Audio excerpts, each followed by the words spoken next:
Hey everybody, Marianne here. Welcome to the Citizen Campaign Call. We had a great time earlier this evening. You're about to see a video in which Professor Sandy Darity and his wife and partner, Kirsten Mullen, joined us for a conversation here in Charleston, South Carolina about reparations.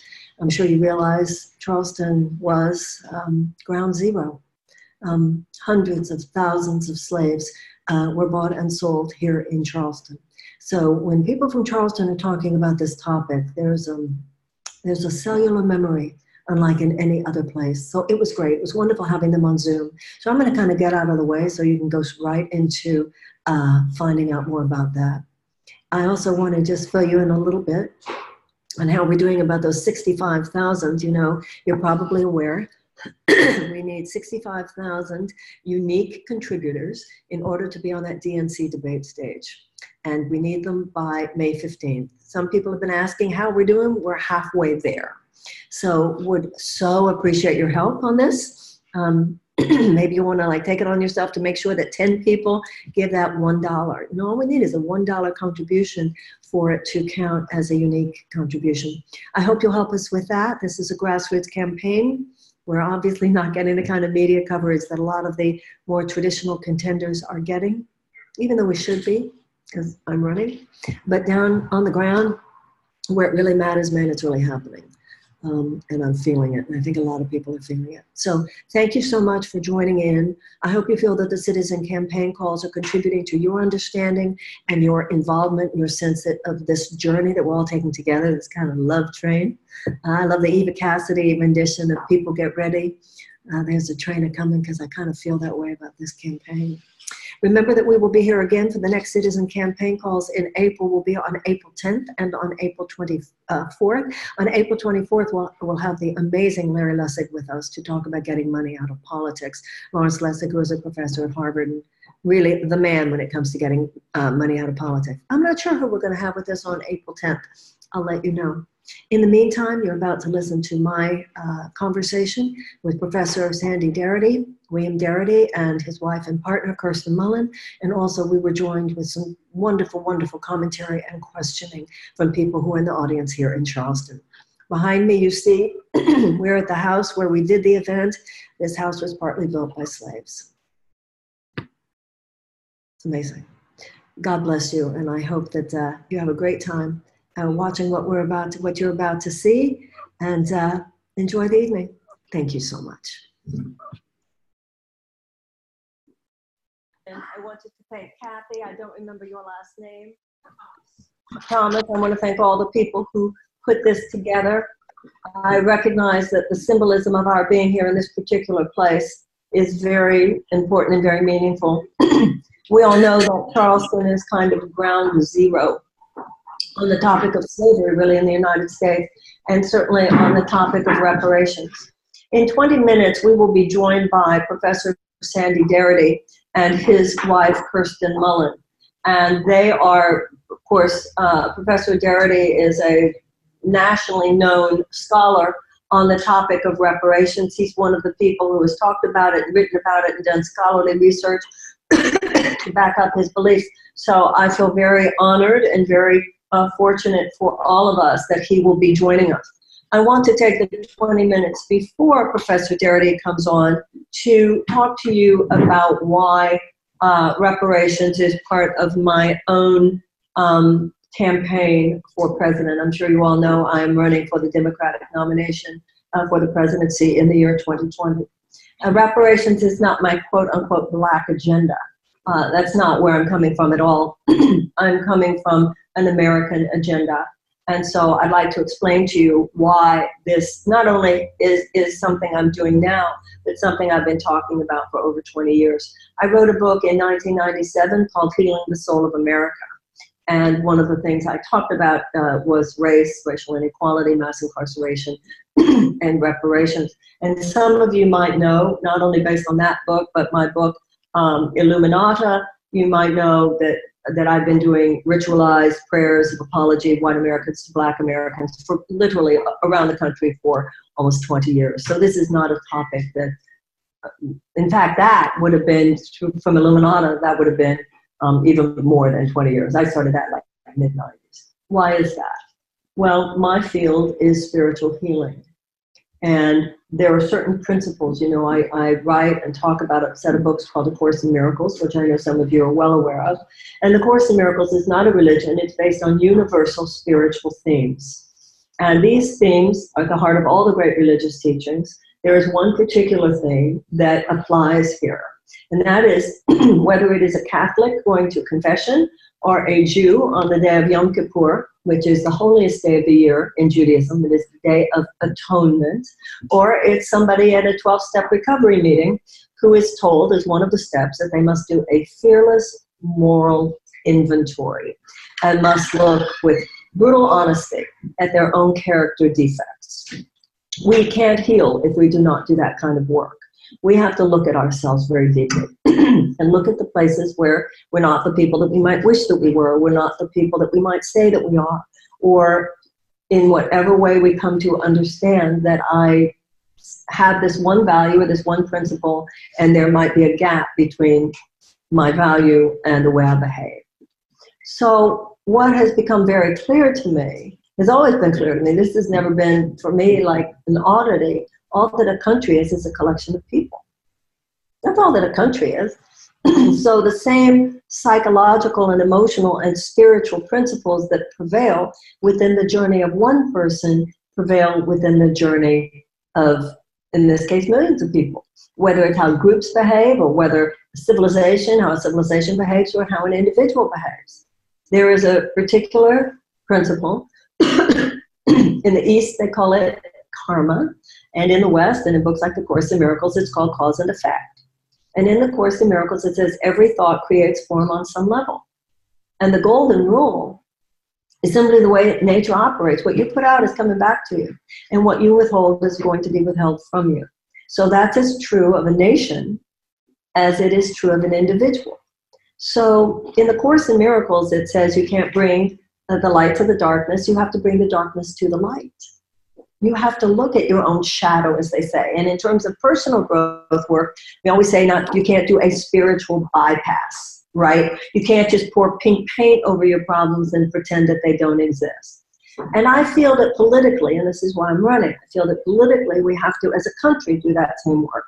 We have to be willing to bring the darkness to light. We have to be willing to look at our own character defects. We have to be willing to look at the places where we're not who we say we are. Because this applies to how we behave as a nation as much as it applies to us as individuals. Now, the good news is when you do that, hey, miracles happen. Once you do that, the universe is merciful. God is merciful. Hi, if you want to come up here, I don't want you to feel that you can't come. You sure? Okay. The universe is merciful. Atonement is a kind of cosmic reset. So the way it works metaphysically, spiritually, is that every cause has an effect. And you can't change your life just changing things on the level of effect. Because until you change cause on the level of cause, then even if you have a temporary change on the level of effect, it will always go back to the condition that reflects the cause. So when it comes to race, you might say that abolishing slavery, while obviously a positive thing, of itself could not abolish racism. So it was a symptom, an important symptom to eradicate, but still a symptom nonetheless. So one generation abolished slavery, it's left to another generation to abolish racism. Abolishing racism, of course, is an inside job. But we must do everything that we can on an integrative level.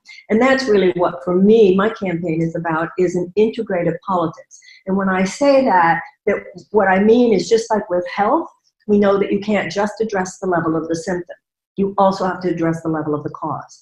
So our political system is sort of stuck back where allopathic medicine was decades ago, where you don't really cultivate health, you just wait and then hope that some allopathic external remedy can eradicate or suppress whatever symptoms might come up. So with politics, we have to look at deeper causal issues. And we have to realize that just as with integrative medicine, healing has a physical dimension or an external material dimension, but it also has a psychological dimension and it also has a spiritual dimension. Now, racism is a character defect that has been with us from the beginning. This is not new.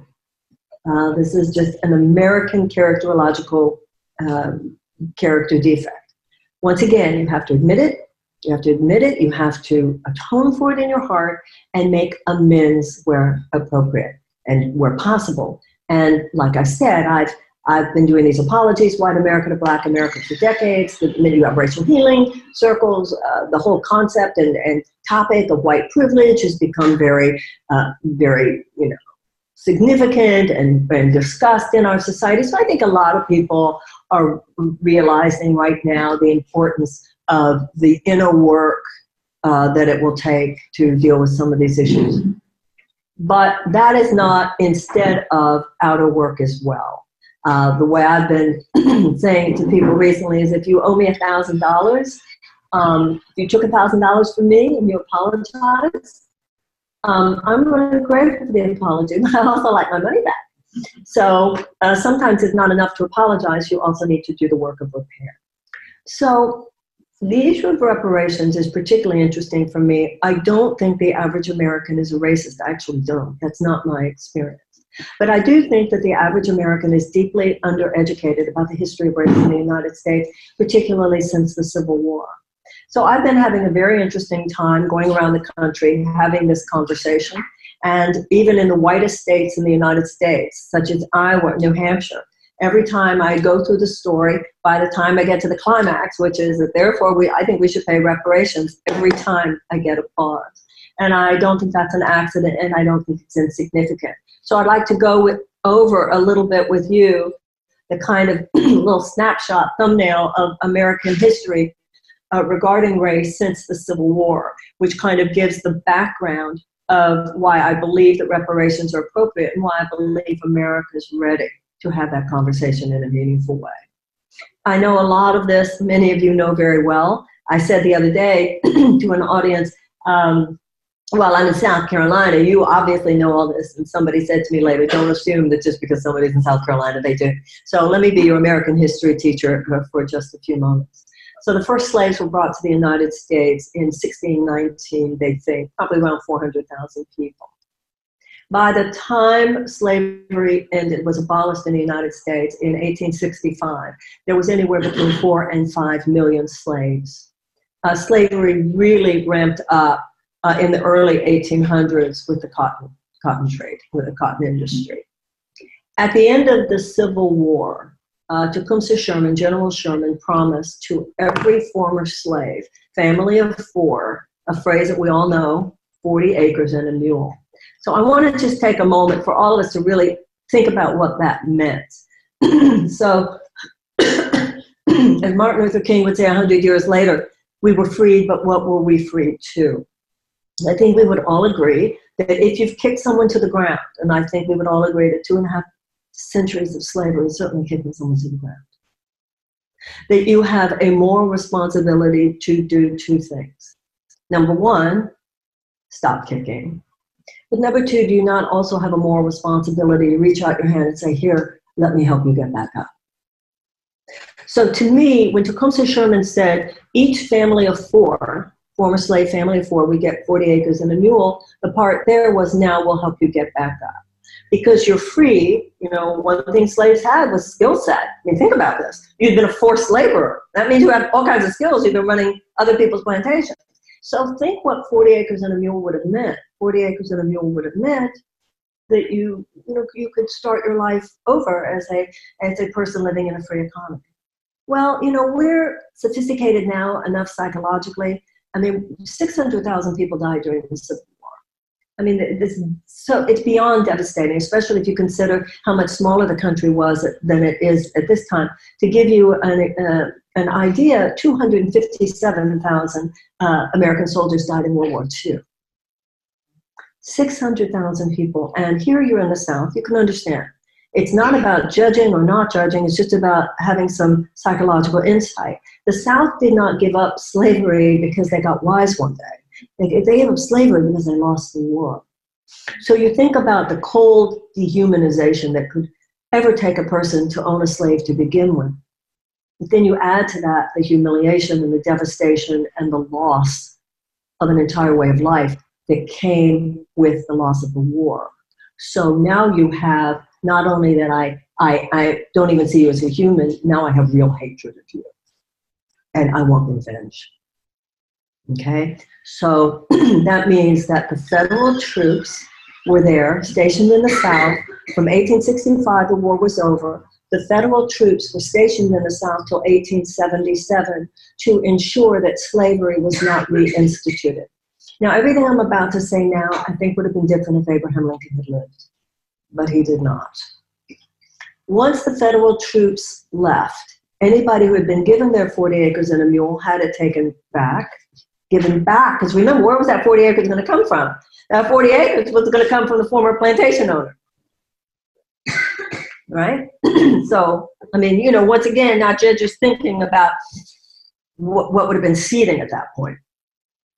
Once the federal troops left, and it's interesting to note that during those 12 years, between 1865 and 1877, blacks were, former slaves were elected to Congress and state legislatures. You really got a taste of what might have been. Lincoln did not live. After 1877, once the federal troops left, that's when the Southern legislatures began to pass what were called the Black Code Laws. And the Black Code Laws were these vicious laws that ensured subpar economic and social and political opportunity for former slaves and their descendants.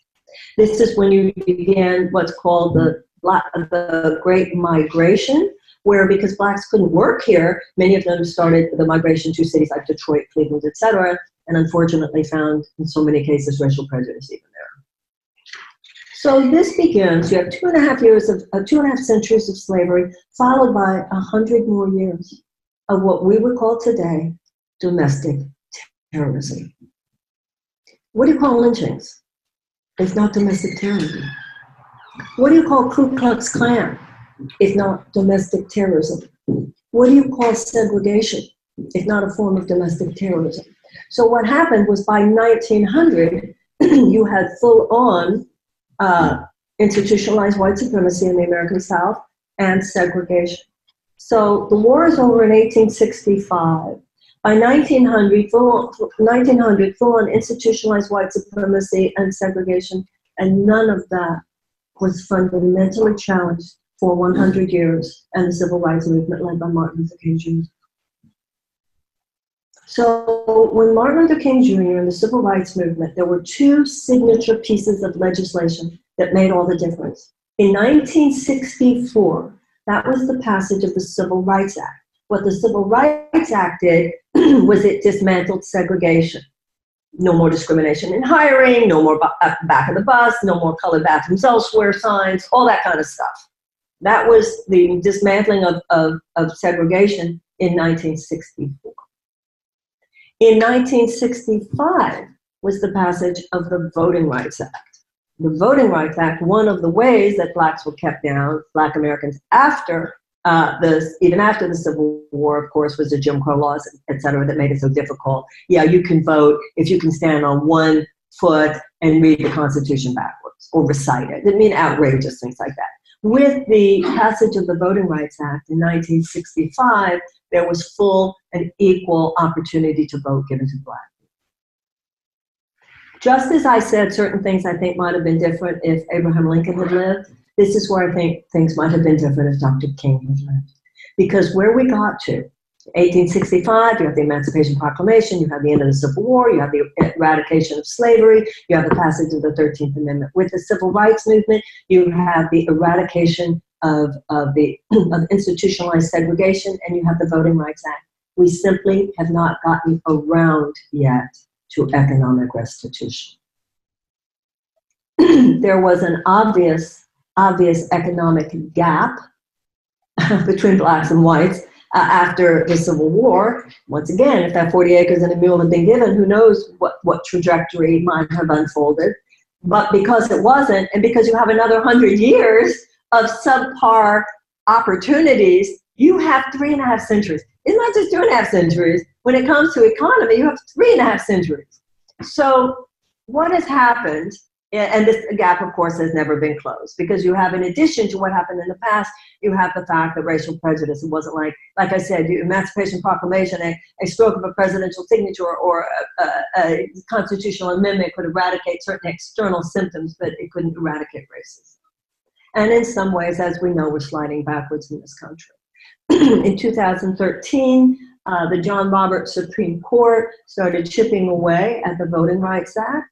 And as they began chipping away at the Voting Rights Act, as soon as they did that, all these voter suppression efforts began all over the country, in many cases obviously aimed at people of color, people disadvantaged communities. We have mass incarceration, racial disparity, and criminal sentencing, signs too many to mention that in many ways we're sliding backwards rather than moving forward in this area. Since World War II, Germany has paid $89 billion in reparations to Jewish organizations. Now, this is significant because the generation, not the generation right after World War II, but it was the generation after that that went about the work. Now, listen, I don't want to minimize the sacrifices of our ancestors, black or white. The Civil War was not nothing, and the Civil Rights Movement was not nothing. I'm not saying, oh, we haven't done anything. I'm just saying there is more to do. And every generation has to see what its part is, what remains undone, and what needs to be shored up, and places here even where we've been sliding backwards. What the Germans did, two things that are very interesting. First of all, they guaranteed to the Jewish people that every generation of Germans from that point forward would receive Holocaust education so that it could not happen. And secondly, they paid $89 billion in reparations to Jewish organizations since World War II. Now, this has gone very far. Now, this is where you get into the moral and spiritual and psychological and emotional force that emanates from reparations. This level of full-on mea culpa has gone far toward achieving reconciliation between Germany and the Jews of Germany and the rest of Europe. So that, and I know this even from my lifetime, traveling in Germany 20 years ago, 25 years ago, I remember hearing stories from young German men that they would be on a train and some young German guys on a train. This would have been in the 70s or 80s. No, this would have been the 80s. And some young man, he's on a train, he's flirting with a girl, and she says, where are you from?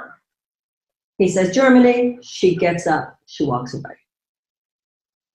It's not true today. Young Germans, because of the generation that did the right thing, you get the feeling with these young Germans today, so much of that guilt has been expunged. It's not this toxicity in their cells anymore. It's like you make mistakes, and you can't quantify evil. I mean, when you're talking about slavery or the Holocaust, it's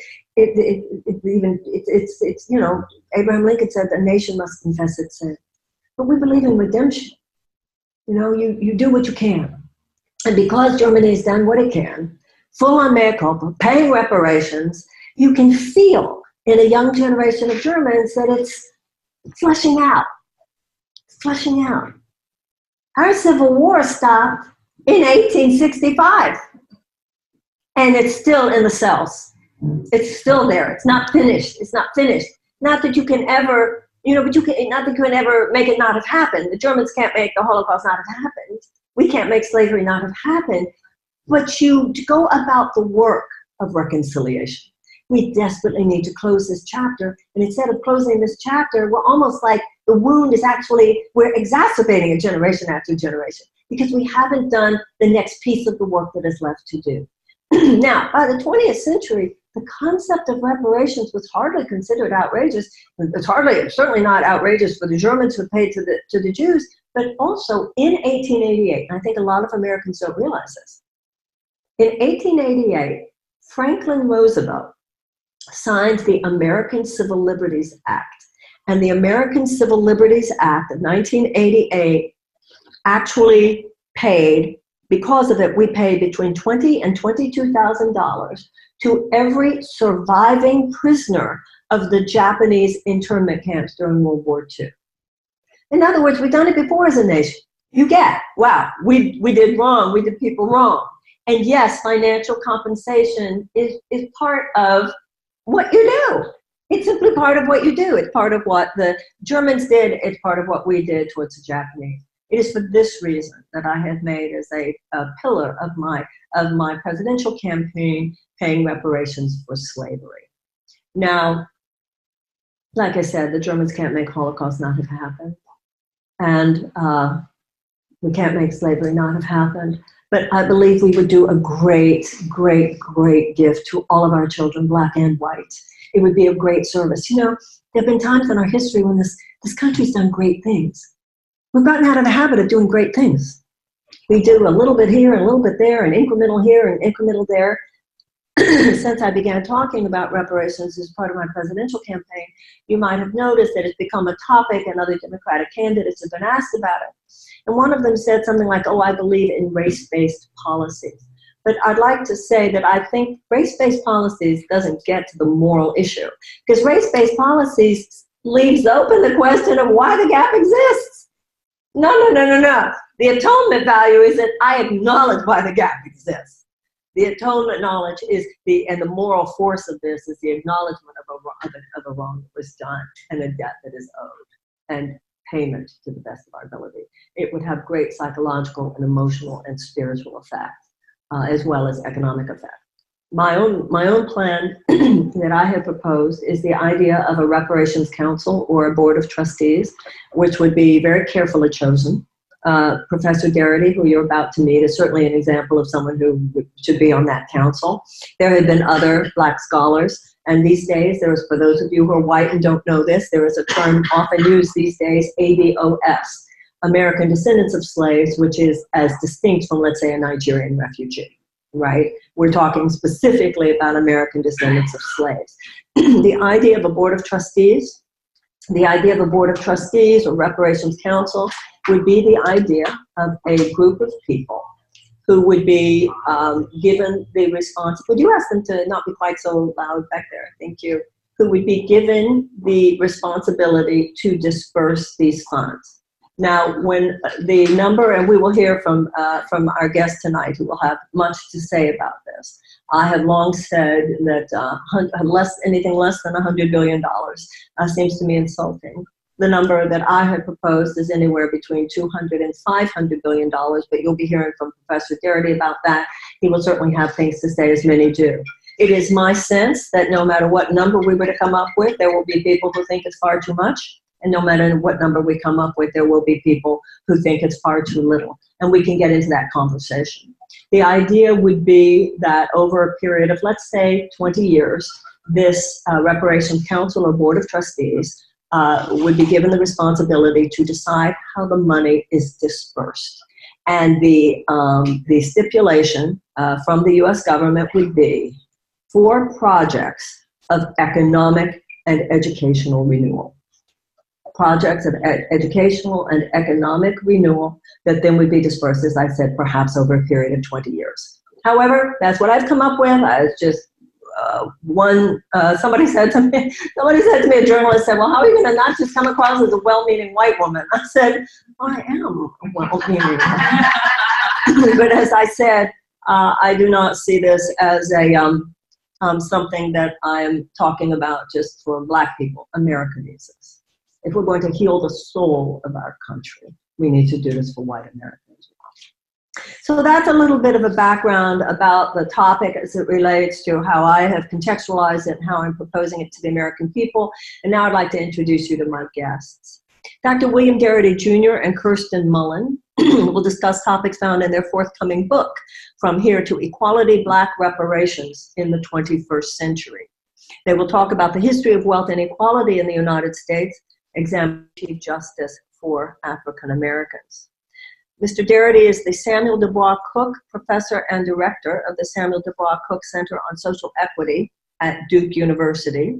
He has also served as chair of the Department of African and African American Studies and was the founding director of the Research Network on racial and ethnic inequality. Kirsten Mullen is a known folklorist and the founding president of Artifactual, an arts consulting practice. She also did a great deal of research and reporting for the construction of the National Museum of African American History and Culture in Washington, D.C. So please join me in giving such a warm welcome. Thank you, Professor Darity. Thank you. Thank you so much. Thank you. Thanks for having us. So what I would like to do, I don't know if did you hear any of what I was saying before you came on? No, we actually didn't. Okay, well, I was talking about my own proposal.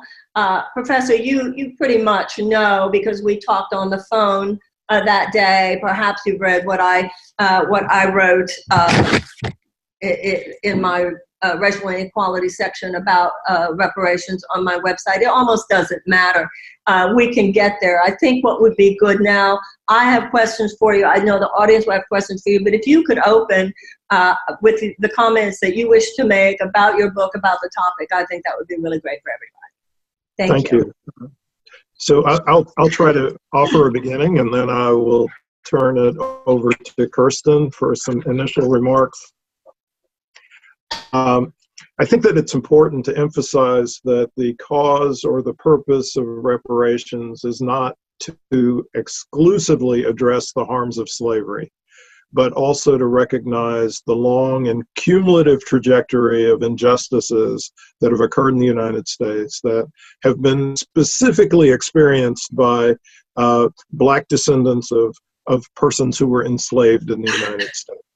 And so we tend to think that there are three tiers of these injustices that have to be considered. So the first is obviously slavery itself, a period of legal segregation in the United States that it was accompanied by a host of terrorist acts that were directed against Black Americans, the Jim Crow period. And then today, we still have ongoing elements of racism and discrimination, I think most fully reflected in the following three things. First, police executions of unarmed Blacks. Second, mass incarceration. And third, and this is perhaps most relevant to a reparations program, the enormous disparity in wealth between Blacks and whites in the United States.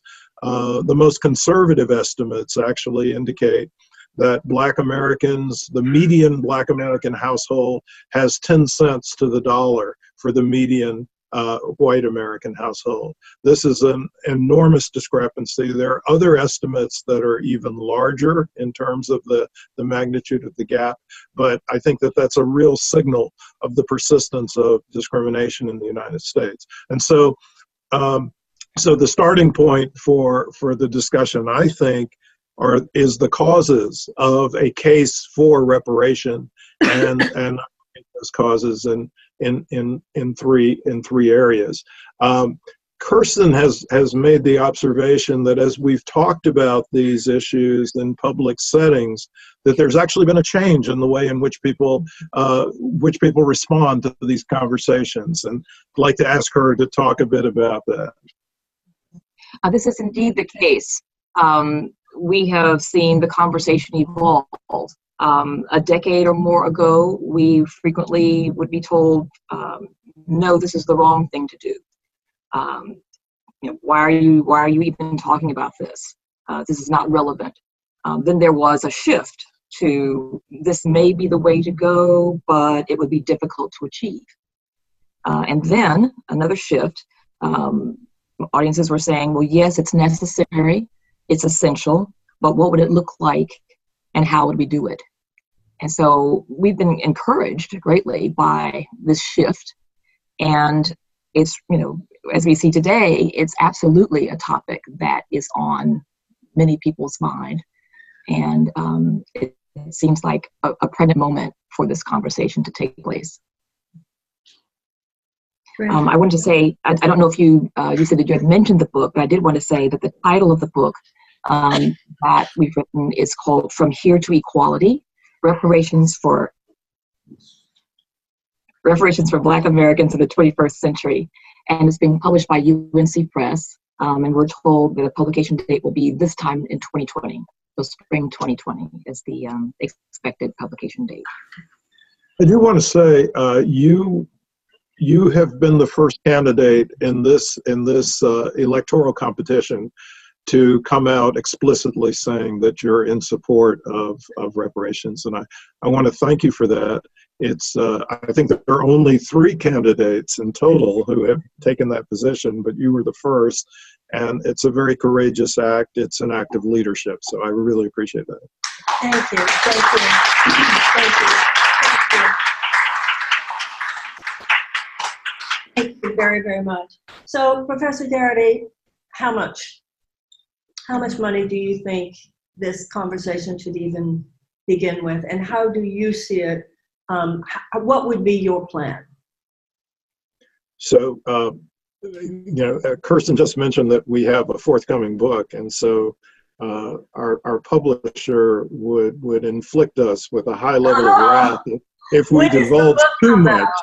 The book will be out in February 2020, but the final chapter of the book is an attempt to actually describe how you would execute a reparations program. But short of that, I can talk about some of the ideas that already have been put in print by the press. So I think initially when we had our conversation, you had I have to tell you, I'm a writer, and I think, it would only make your book more popular, but. Well, tell me to my like, who killed him? It's not like, who was it? Was it the butler? But anyway, go on. Initially when we talked, it was prompted in part because I had expressed some criticism of the initial figure that you had proposed, which was $100 million. And then quite graciously you said, well, you weren't committed to that number, and you were very open-minded about how we might go about calculating it. And so I'd like to suggest one baseline approach to trying to determine what the total amount of a reparations program should be. And so there are other kinds of considerations that need to be factored in for the overall bill. But one baseline that can be used is the present value of the 40 acres of land that was never allocated to the formerly enslaved, even though it was promised to them. And that 40 acres of land, in terms of its present value, calculated on the basis of it totaling to approximately 40 million acres that should have been allocated to the formerly enslaved, would amount to somewhere in the vicinity of $2.5 to $2.6 trillion.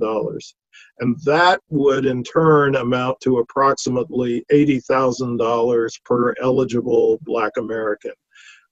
Now, in work that we've done, we've talked about a portfolio of reparations. And so we've talked about arriving at a total sum, but coming up with a system for trying to determine a variety of ways in which that total sum can be utilized.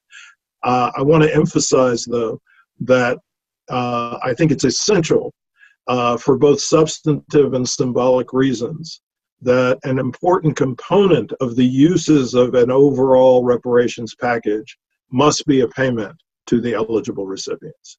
I'm sorry, a payment to? The eligible recipients. To the actual individuals. The eligible recipients, yes, yeah.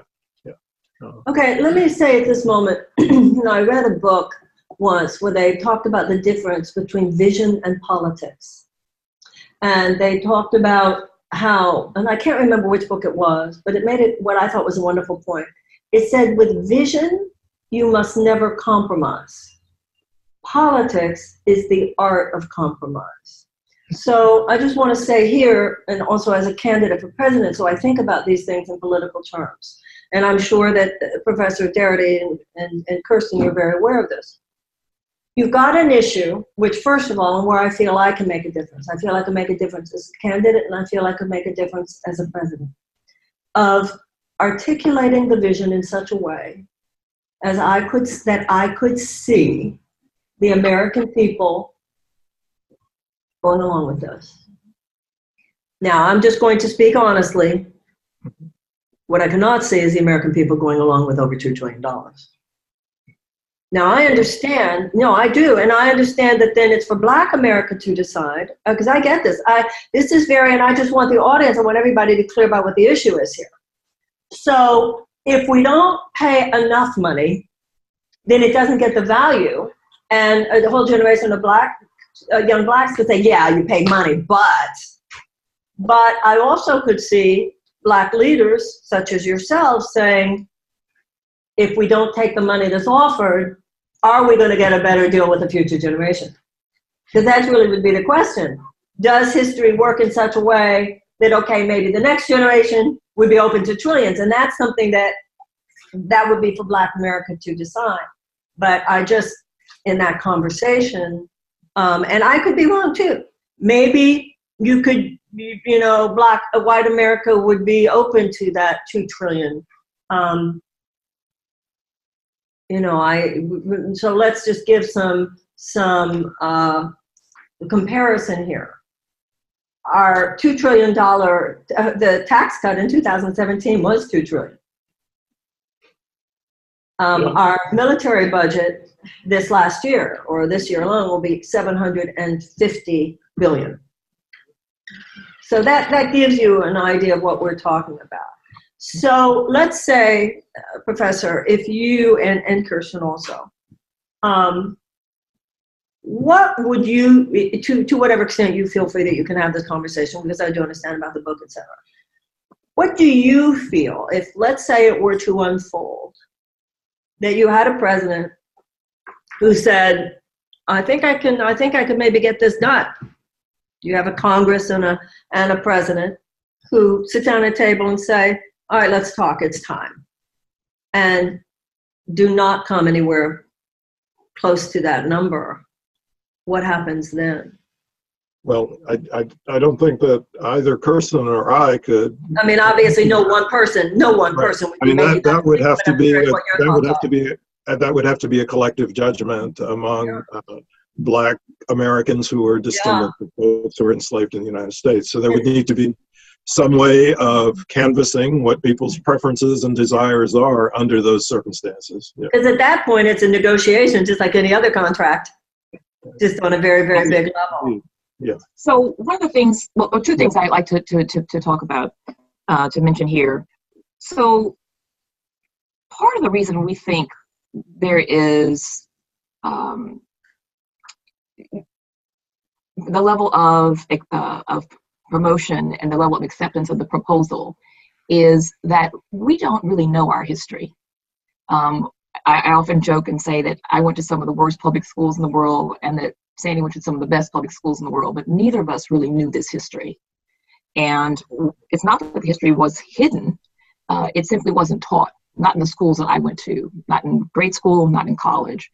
And one of the steps that we think is really critical is activating HR 40. This is the Commission to Study and Develop Reparations Proposals for African Americans Act. This is the bill that establishes the Commission to Study and Develop Reparations Proposals, and it would give us a real examination of slavery and discrimination in the colonies in the United States from 1619 to the present. And it would also provide recommendations for appropriate remedies. I mean, that's a huge step. We've been trying to have, that step be taken for, almost 2 decades. So I want to take a moment to make sure that everybody understands what she's talking about is HR 40, which was a bill proposed by former Congressman John Conyers. In what year, Kirsten, was that first proposed? Goodness. I don't know. Something 30 years now. Ago, yeah. And it has never gotten, is this something which, is there any chance Nancy Pelosi's going to bring it forth again, or where are we with HR 40? Sheila Lee has Sheila Jackson Lee has now said that she will put it forward again, but again, she can't make that happen by herself. And it would set up a commission to examine our history, the historical record, and to make recommendations for remedies. I think Nancy Pelosi has endorsed this piece of legislation. I think at least verbally. I don't know if she's signed on to it. But what's really significant here, particularly given your perspective on this issue, is any United States president has the capacity to set up an equivalent type of commission by their own decision. And if we want to think of a parallel, we can think of Lyndon Baines Johnson instituting the commission that was supposed to assess the urban uprisings in the mid-1960s, what we popularly refer to as the Kerner Commission. So it is entirely possible for any American president to independently set up such a commission. I would be very nervous if the current American president was responsible for setting up such a commission. But yeah, I mean, bunch of crazy people didn't do what they were told is probably what he would say. I wanted to speak, if I may, to another point that you made, and that was, if reparations are paid, then what happens? So we think there's a three-pronged piece to this proposal, and the acronym is ARC, A-R-C, for Atonement, Restitution, and Closure. And so did you say atonement, restitution, and closure? Closure. Closure, yes, yeah. What was the first word? Atonement. So ARC is just the acronym, but atonement, yes. Yes, atonement, right. That's what I thought you said. Okay. So the idea is that the country, the nation accepts responsibility for these wrongs. A reparations program that involves education, acknowledgement, and also a financial program, and then closure. So the idea here is that if all these other conditions are met, then African Americans would no longer come to the federal government for race-based claims. Yeah. So this gets into the issue of negotiation. So think about what that means. Yeah, but that's the issue of negotiation that you raised, which has to be done at a collective level. There's no way any of us who are individual Black Americans can make the judgment about what type of reparations program is fully acceptable. But a closure does not mean forgetting, because I think. You don't forget the whole. It doesn't mean forgetting. And if there was a new set of injustices, then there would be the possibility of having a new case for reparations. But essentially what we're saying is, if closure is obtained, then the debt has been paid. We also advocate for a robust education program.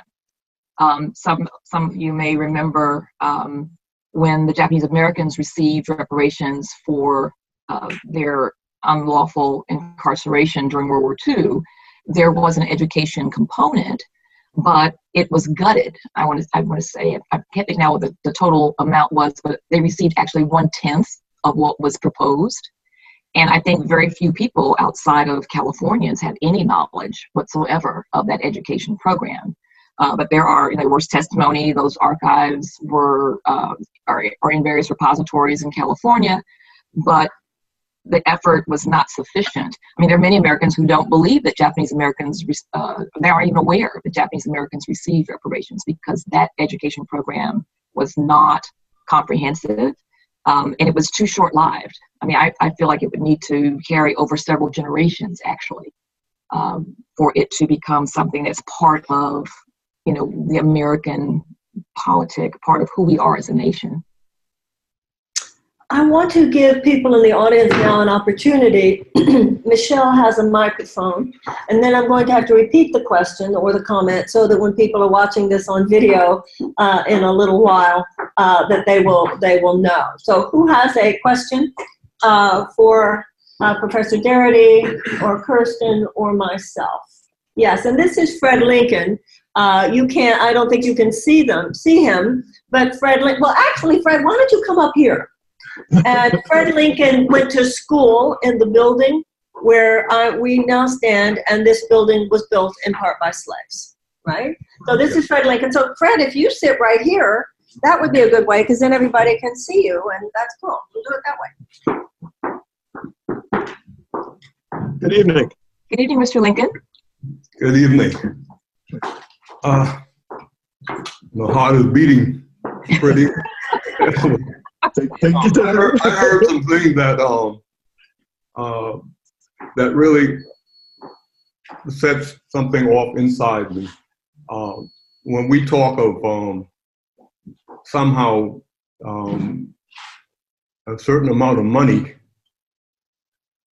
somehow could placate us concerning the suffering 400 years of our people. I think that if we had gotten the 40 acre and a mule in 1865, a year later, we would have lost most of it.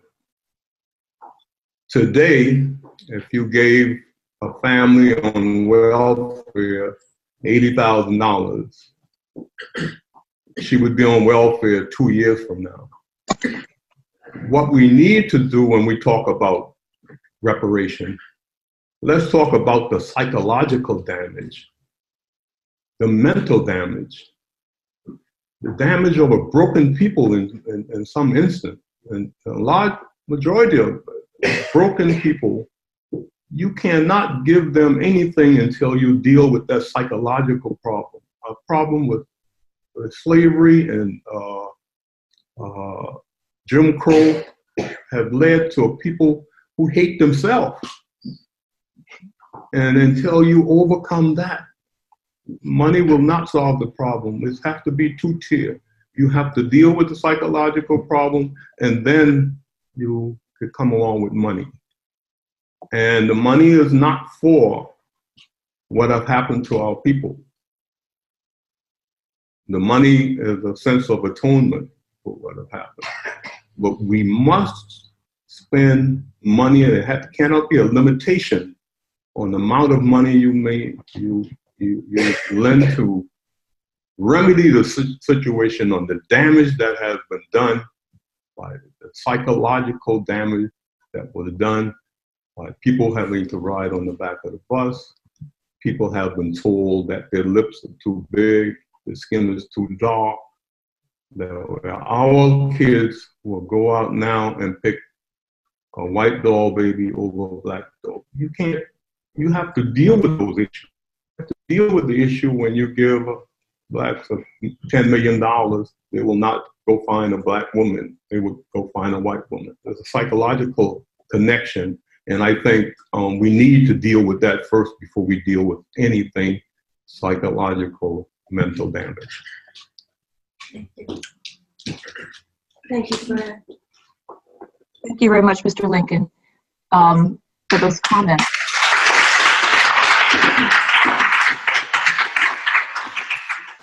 Kirsten and Professor Darity, your responses?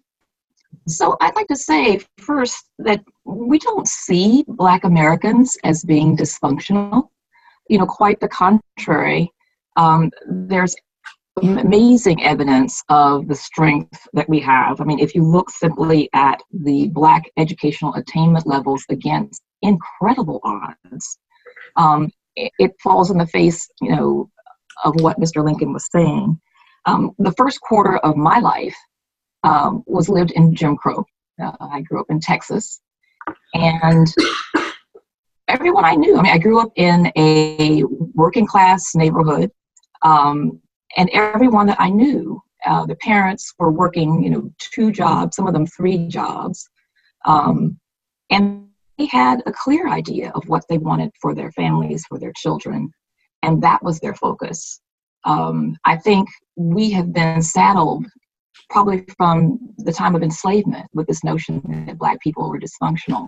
I mean, you have kind of a paradox. On the one hand, we're supposed to be dysfunctional, but on the other hand, we were doing all the work that needed to be done on these plantations and many homes in the North. So you can't have it both ways.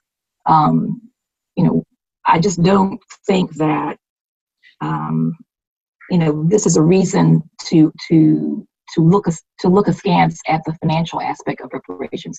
The other thing I want to say too is when other people have been wronged, when they have, when someone's property is taken from them, a financial remedy is what's given. Or when someone's life, a family member dies or is injured, no, you can't bring back that family member. The money won't make that person whole. But that is a way of saying you were wronged, and we want to do everything we can to make that right. So why is it that when you come to Black Americans, there's this exception? Why is it that we are the people who would give away the money or be rooked or don't know how to manage our affairs? Yeah, I was going to add to that there's two statistics that I think are really relevant here.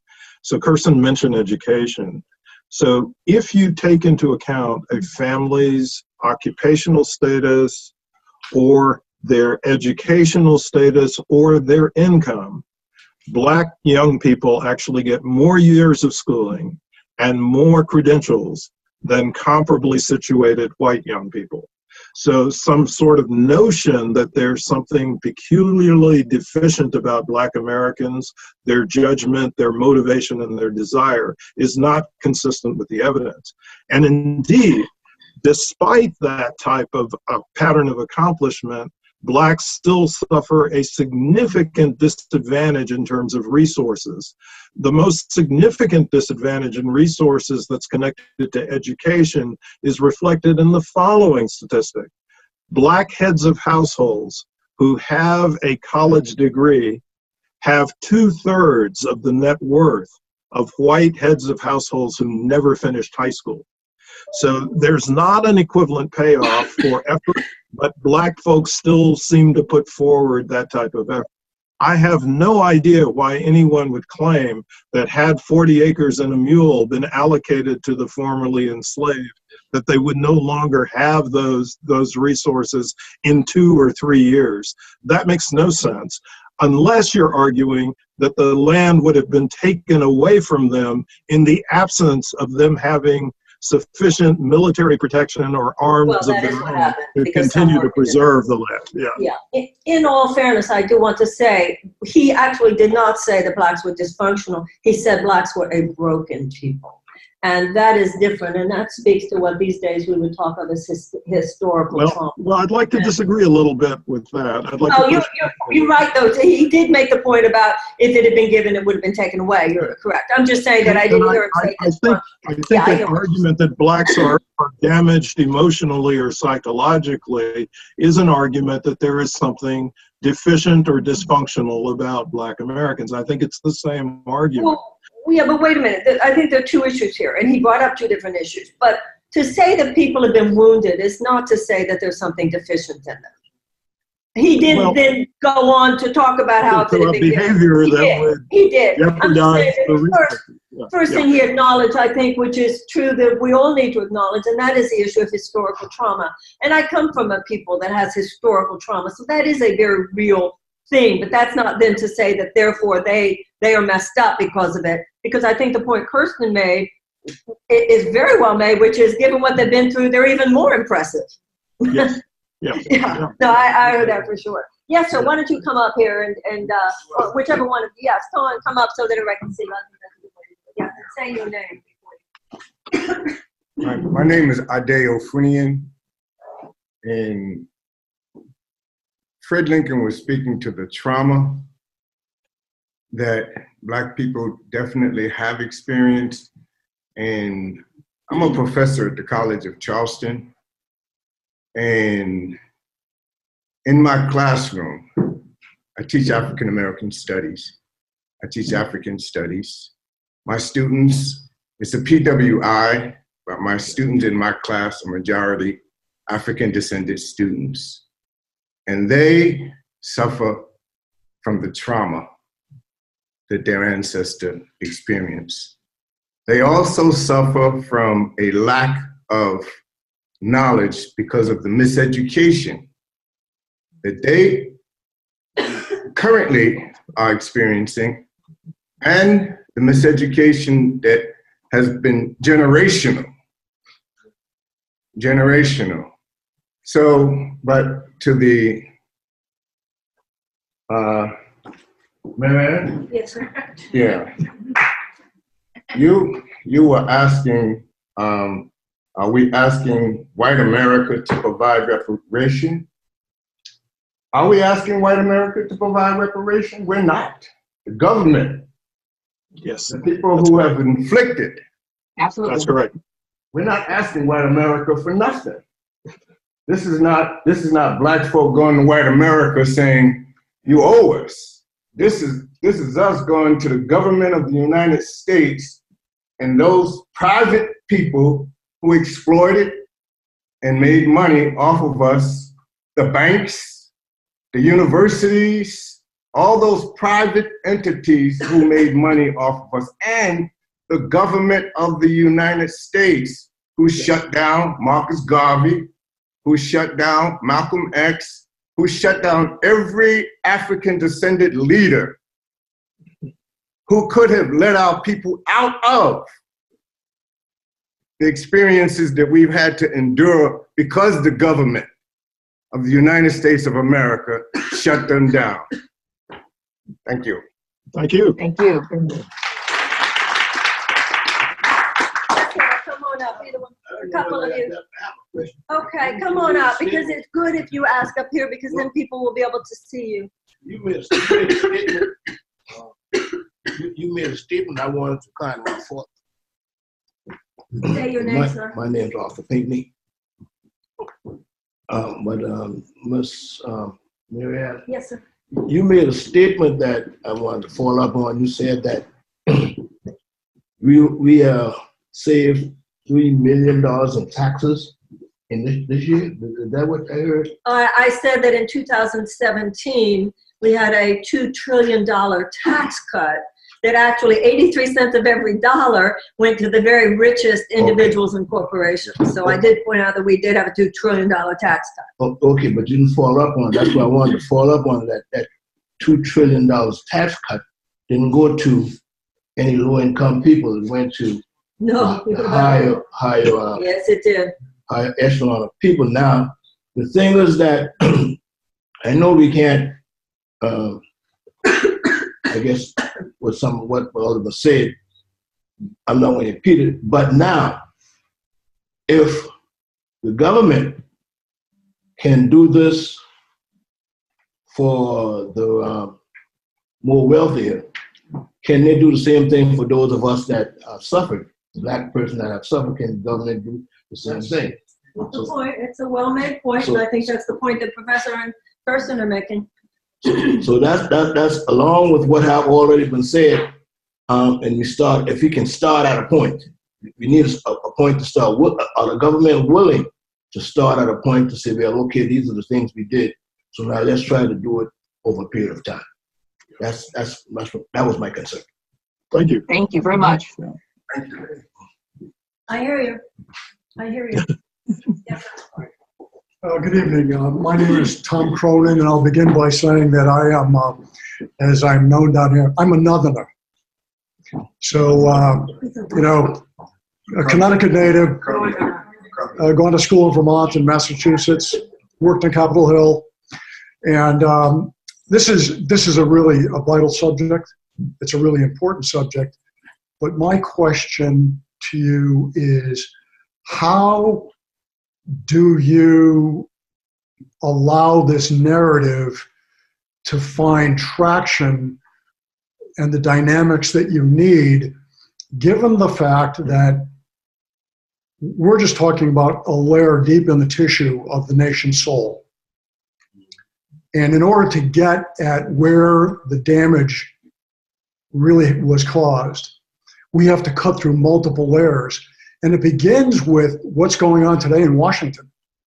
I mean, we're at probably the third most challenging time in the nation's history. If you go all the way back to essentially 1760, what we're facing in Washington right now is probably as difficult as two prior periods in the nation's history.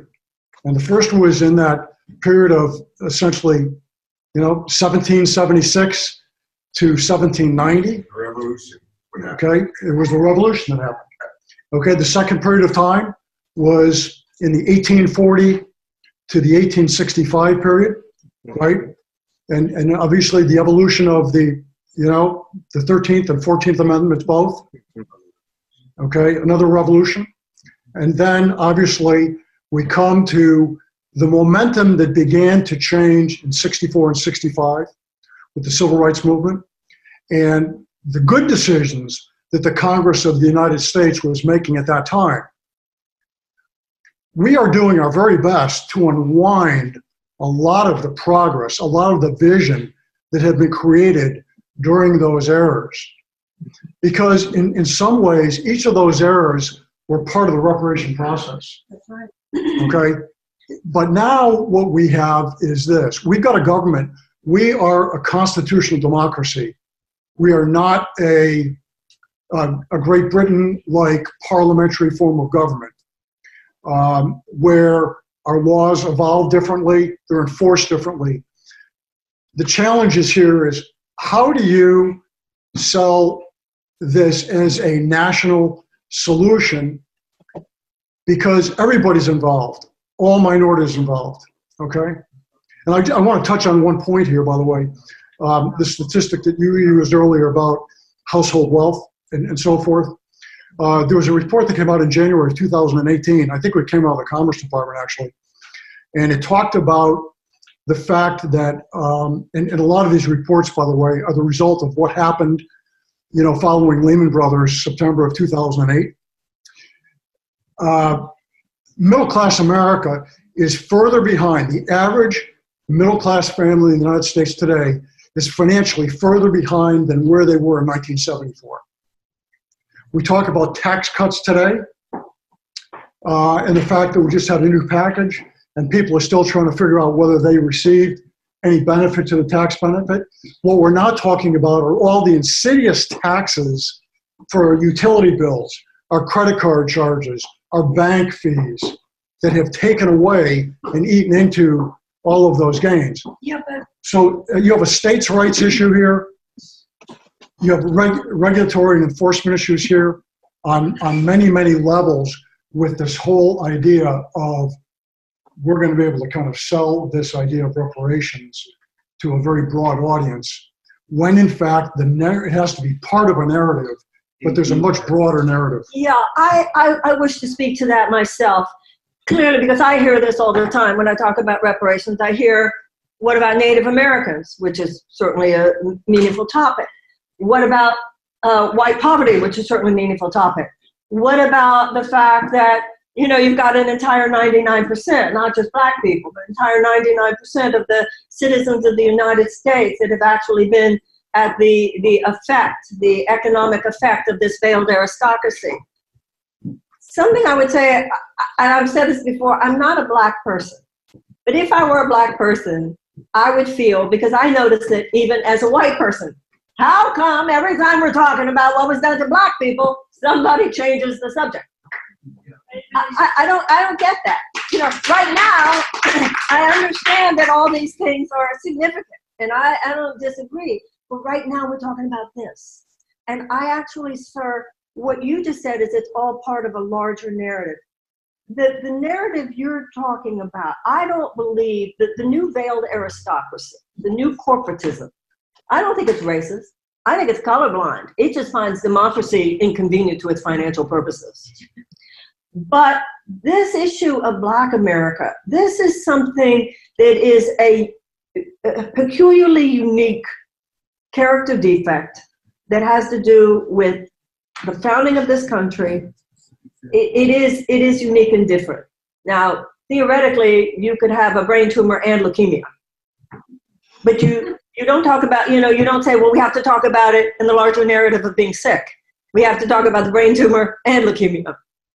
And so I'm always a little concerned when I've always seen it happen, always like swerves away. And it's one of the ways it seems to me we never get to the bottom of this one particular thing. So I would ask, for the sake of this conversation, even though everything you were saying is certainly true, and in terms of for instance, my candidacy, I talk about all of it. but I do believe that this is a discrete conversation which America always finds a way to jump at us. And I think for the sake of our purposes here, and I'll tell you why, it's like a therapy when you change the subject, because it's too painful. Is what it is. There's a place we get to, it's just too painful, so we just start talking about something else. And I think, no, we have to talk about this one. Does that make sense? Yeah. Okay, yes ma'am, you have something to say. Here. Hi, thanks for being with us. My name is Nancy Benjamin, and I'm a retired high school American history teacher and a retired high school principal. So very interested in anything dealing with justice and social issues. One of my questions was going to be about the Native Americans, because I'm trying to put myself in the shoes of middle America looking at this issue, and I think you're going to hear what are we doing for the Native Americans. Not to get off topic, I'm 110% on board. But coming from my teaching and administration background, we always looked at best practices. It might even be the school district next door. How do they handle student parking? How do they handle the curriculum, whatever? So if we already have the model of the Japanese getting reparations and the Jewish getting, what did they do? What were those programs? Did each family member get X number of dollars? Or you said with the Japanese, there was money towards schools and education. So to me, it should almost be a 3 or 4 prong approach so that more and more people will get on board. I think if it's just, here's a check, here's a check, here's a check, but like the gentleman mentioned earlier, that check might go to waste in one family, but it might help somebody else go to college in another family. Is there a way to have some of the money go toward maybe the African American Museum down in Charleston or better schools in South Carolina? There's so many avenues. To me, it should be education. So there's a lot in what was just said. So first of all, I don't think either one of us is taking the position that there are no other communities in the United States that may have legitimate claims, but our focus is on the specific claim that's associated with the unmet debt for racial justice that is specific to Black Americans who have descended from folks who were enslaved in the United States. I welcome anyone to develop their own case for reparations for any other community that has been wronged. But I think it's critical that we make a distinction between those types of social problems and social issues that need to be addressed through the existing legal system or through the construction of new social policies versus the set of claims that are associated with the specific racial experience of Black Americans in the United States. So I certainly don't think we should ignore the problems of the middle class. We should not ignore the problems that are confronted by other minority communities, but those are problems that are distinct from the particular claim that is being met here.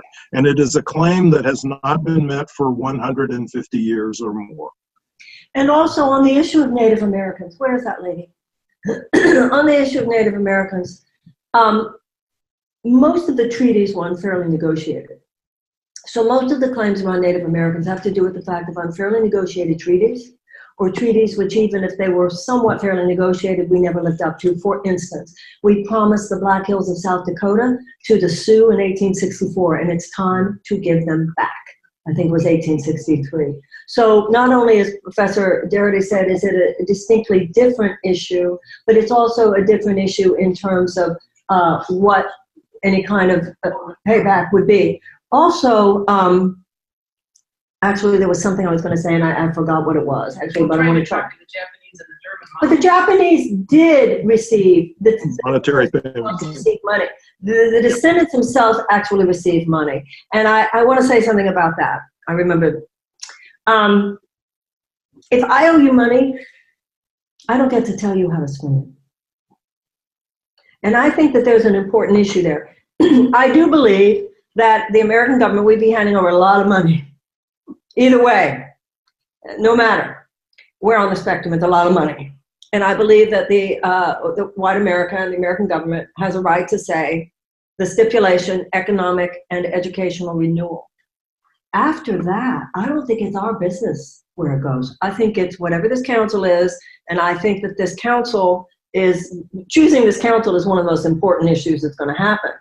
But then, as long as the U.S. government can see the stipulation, economic and educational renewal, I think it's for Black America, not white America, to decide where that goes. And I'm just saying, should there be like a quarter goes to individual people, a quarter goes to better schools? No, I agree with Professor Darity. This is a separate subject. And this is how and I have to tell you something, and I say this as a presidential candidate. We have a probably 20-year process ahead of us if we're going to really dig down and look at all the stuff we have to look at in this country. And it's not going to, it's like a healing process. It's like when the doctor says, it's not just a magic bullet, it's not just a pill you can take, it's going to be a healing journey. And we're going to have to take each one. We're going to have to take each one and look at each one. And I think that that's what a generation or two is going to have to undertake. Kathy? You can still stay there. I'm Kathy Thomas, and I hope I can say this. This is a very emotional issue. As a woman, if I were raped, I wouldn't need your money. I would need psychological help, and I would be somewhat dysfunctional. The African American community has been raped repeatedly by the government. Now, you can give them money, but what they need is a tremendous amount of help. They need good mental health. They need good educational systems. They need our criminal justice system to change. And yes, maybe after that, give them money. But by God, if you're raped over and over and somebody hands you a check, it is not going to do you a darn bit of good. You are still just going to be so greatly harmed. So if the pattern of injustices leads you to have a high degree of economic deprivation and disadvantage, then that's something that does need to be addressed. It may well be the case that we also need to address people's psychological trauma. I don't dismiss that. But I think that the fundamental consequence of this long historical trajectory and its cumulative effects has been to produce the kinds of economic disparities that are so profound in the United States today between blacks and whites, that if we don't tackle that, I think we're whistling in the wind. Yeah, because the point is it was an economic rape. Yeah, yes. That's not the point. Can I say something too about memory and the gentleman earlier who spoke about miseducation? I think it was Ms. Ideo Friend who commented on, as a professor at the College of Charleston. So we coincidentally made a research trip to Charleston last week, actually, and visited the old Slave Mart, Fort Sumter Museum, the Confederate Museum, South Carolina Historical Commission. And it was astonishing. I want to speak just specifically about the Confederate Museum. We read every single caption in that museum. We were there for quite some time. And in fact, the word slave appears on one caption, one, in the entire museum. It appears twice, and it appears in reference to an enslaved woman who had made a beautiful quilt that was on display that had been made for the women in the family that was named. I can't think of the name right now. I have it in my notes. I do think they emancipated her before the war ended, but that's the only, and she herself is not named on the caption. So the lost cause is discussed at length throughout the museum, but there's no conversation at all about the connection between slavery and the war and the Confederacy and secession. Nothing. Nothing. I mean, I think in many ways, Charleston is the seat of the miseducation project for this country. That's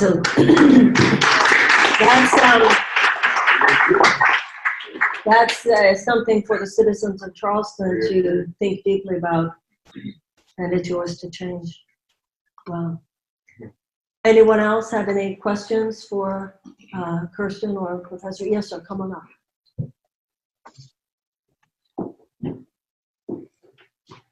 Hello, professors. My name is Otto Borsich. I'm a chef, born and raised in Ohio. I'm a huge fan of JFK and his words, ask not what your country can do, ask what you can do for your country. And I'm really taken by Marianne's words about abolishing racism as an inside job. This whole reparations and $1 trillion and women coming up here saying people are raped and they need help, and that's all fine and dandy. But at the end of the day, professors, But that's what? fine and dandy. At the end of the day, how can you or anybody else in this country that is so broken and so hurt be able to impress upon every single person in this room and the 300+ million people in this country that they have to accept responsibility for their own actions and treat each other with the respect and humanity that we all deserve? How do we do that? Well, I'm not entirely sure. I think part of it is having national leadership that is oriented towards trying to address the nation's history, trying to make it clear that it's not a matter of individual or personal responsibility in terms of the sins that we're describing, but it is a sin that is a national stain and therefore must be addressed by governmental action. And I think in the process of having a commission that recovers the accurate history of the United States with respect to its trajectory of race, we will be providing the American public with the kind of information and knowledge that will help us move in a direction of repair.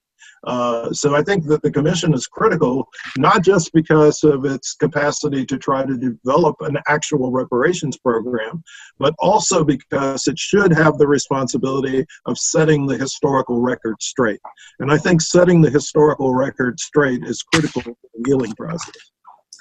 You know, integrative healing, whether political or physical, involves both the inner and the outer. It involves external remedy and internal remedy. As we said before, you know, a presidential stroke of a presidential pen on the Emancipation Proclamation or 13th Amendment could eradicate slavery. They could not eradicate racism. But that doesn't mean you shouldn't have abolished slavery. I mean, come on. It's both and. But if we are going to talk about serious spiritual principle as it applies here, in terms of atonement, in terms of amends, we also want to remember the principle of redemption. And redemption, people do change. That's really the point. I mean, this country today could not, I mean, we're not going to go back to slavery. The very fact that there were millions of people in this country at one time, we didn't see anything wrong with it. That is not who we are anymore. So let's remember, I think when you're healing a country, much like when you're healing an individual, you know, one of the things that good friends do is when you are really down on yourself, they remind you you didn't do everything wrong. And when you're too up on yourself, they remind you haven't done everything right. So let's hold the space out of love for our country that we can change, and we have changed. I mean, let's not minimize the Civil War. Let's not minimize the Civil Rights Act. Let's not minimize the Voting Rights Act. It's just that it's now time to take the next step. When you consider that it was 2.5 centuries of slavery, and you consider that that was followed by another 100 years of what amounted to domestic terrorism, the fact that you go in like 50-year cycles or 100-year cycles is not really all that odd. So the point here is it's been 60 years since the Civil Rights Movement, and it's time to take the next step. And I have faith in the American people. I do see people change. I have seen when I've done, and I've done them all over the country, these apologies where white people stand up and do these apologies to Black America. I've seen tears strolling down the cheeks, not only of the Black people, but the white people too. I believe that people can change. You know, the song Amazing Grace, I was blind, but now I see. And even this conversation about reparations, anytime, and you could have said this about abolition. It wasn't like people said we should abolish slavery and the next year we did. It wasn't like people said we should dismantle segregation and the next year we did. I mean, there is no political or social change that happens overnight. But I'll tell you this much. One of the problems we have in this country is we're too enamored by the majority. Oh, how are you going to get people to change? Social change never happens along a horizontal axis. It happens along a vertical axis. So the majority of people didn't wake up one day and say, let's free the slaves. The majority of people didn't wake up one day and say, let's give women the right to vote. The majority of people didn't wake up one day and say, let's dismantle segregation. The way social change happens is a few people, usually considered outrageous radicals by the status quo of their time. By the way, the majority of colonists wanted to stay with England. So it's never about the majority changing. It's about a small group of people who are very, very serious about this and know that in their view, this is correct. And you're not even thinking about how many people agree with you or how you're going to get people to change. You're not even coming from that place. That's why the quote that Martin Luther King used to quote the line that the moral arc of the universe is long, but it bends towards justice. When Mahatma Gandhi was confronted early in his career, he was confronted by Lord Mountbatten, who said to him, "What, little man, you think we're going to just give you India?" Do you know what Gandhi said? Yes. So when a religious or spiritual faith, you stand on knowing it's going to happen because God's will has never not been done.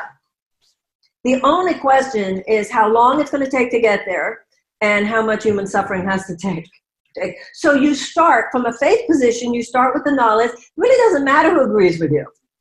And I see that with my campaign. It's not about who agrees with me. It's about I'm putting out to the American people, this is the right, I believe anyway, this is the right thing to do. So for me, there's a higher good in the American people just having the option. And for me, in my campaign, remember, this is one of three major pillars. The other one has to do with the Department of Children and Youth because of these millions of American children who live in chronic trauma. I'm not coming from, I don't know if people would agree with that. It's one option is the right thing to do. The other, a robust and proactive system of peace creation. So I think that's where we come from, not how we're going to convince people. In fact, the principle of nonviolence, Dr. King said, you have very little morally persuasive power with people who can feel your underlying contempt. There was a woman, I did see it. There's a young woman who spoke at an event I did earlier today, a Black woman talking about how difficult it is to be Black in Charleston.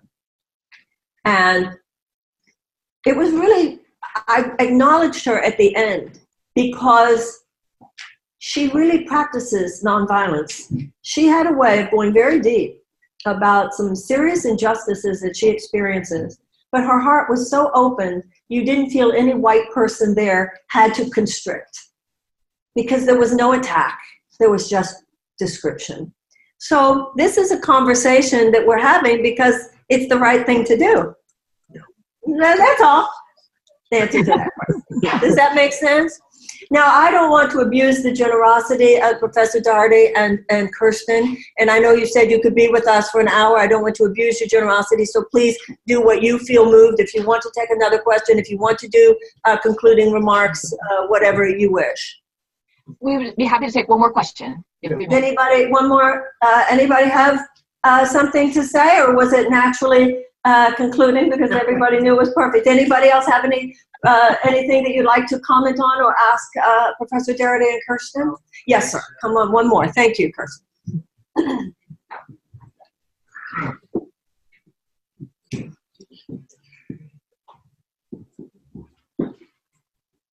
I'd like to hear or understand better among my people here. It seems like it's a real low sense of value compared to in my area, the houses are building up. My people, I don't see anything going up. Can you give me some statistic or fact as to do we have anything? Do we own anything as blacks besides the house that that has a mortgage, or some of the houses that's here and there that you could tell the bank didn't have much to do with it, because a house here, a house there. It's a dirt road. So that everybody can see you on when they're going to watch the but if you can just speak on that, because that's what I see, and I don't really understand how it's like that so much. That you have a nice subdivision, and then in the black community, the houses are all over the place. And not only that, it's broken down. It's not strongly built for anything. And it's smaller, You asked a key question, which is, do our people have anything? And the unfortunate answer to that is, we don't have very much financially. We have great resilience. We have great spirit. We have rich souls, but we don't have much finances. And to make this crystal clear, Black Americans own approximately 2% of the nation's overall wealth, even though we are close to 14% of the nation's population. Now you can ask, why is that the case? And my answer is, it's linked to the fact that previous generations of Black Americans have not had resources to transmit to their children and grandchildren.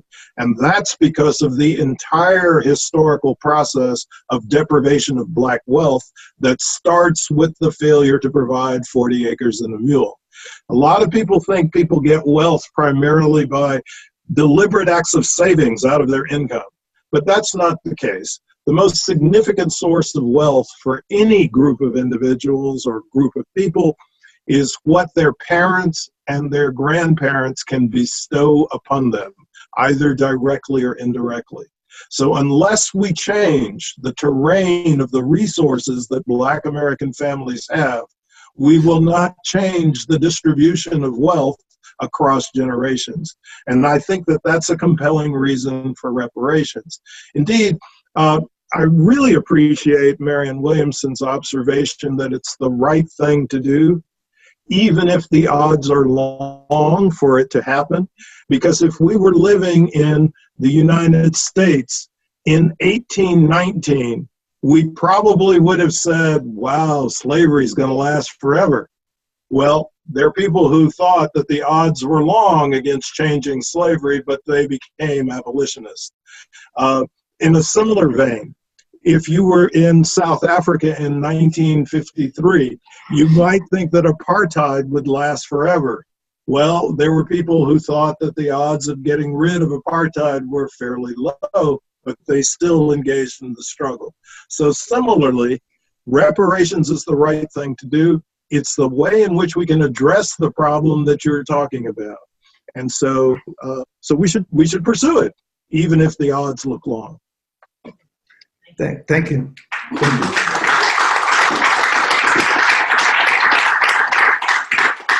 Professor Darity, I love talking to you on the phone before. It was lovely to meet you in sort of in person. Kirsten, it was so delightful to meet you. You're so beautiful and gracious and intelligent and all those things that every woman wants to be. Thank you both very, very much for being here. I know that I speak on behalf of everyone. This was very illuminating to hear you. I'm extremely grateful. I will close just by telling you one story that is Charleston related, but I think is very significant for everything we're doing here. There's a woman named Sue Monk Kidd that many of you probably know, who wrote a novel called The Invention of Wings. Do you know that novel, Kirsten and Teddy? No. The Invention of Wings is a historical novel, dramatization based on the real life story of two women called the Grimke sisters. Oh, Right, wow. okay. They should know that. Yeah. We were born here in Charleston. We know passed the house. Yeah, they were great. Dynamos. Passed a house earlier today. It's a yellow house. They're on, I forget, I don't know your streets well enough. There's a plaque outside.